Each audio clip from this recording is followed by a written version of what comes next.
बस তারপর জয় বাংলা বলবে। খুব বড় বড় কথা हमसे जो टकराएगा वो चूड़ चूड़ हो जाएगा। চ্যালেঞ্জ করছেন, 50 পেরোবে না বিজেপি। চ্যালেঞ্জ করছেন।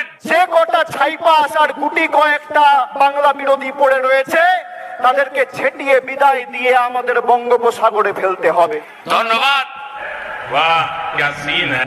17 মিনিট 13 সেকেন্ডের বক্তব্যে 7 বার অভিষেক ব্যানার্জি, 5 বার মমতা ব্যানার্জি, 20 বার তৃণমূল কংগ্রেস আর বাকিটা মঞ্চে থাকা নেতা কর্মীদের নাম আমরা বক্তব্য দীর্ঘায়িত করবো না। আজকের এই পর্যন্ত, আবার আগামী 4 তারিখে আসবো। সেদিনকে উত্তরকন্যাতে গিয়ে সচিবের সঙ্গে দেখা করবো। এই ছিল আজকের আমাদের রাজ্যের বিরোধী দলনেতা শুভেন্দু অধিকারী মহাশয়ের উত্তরকন্যা অভিযানের সারমর্ম।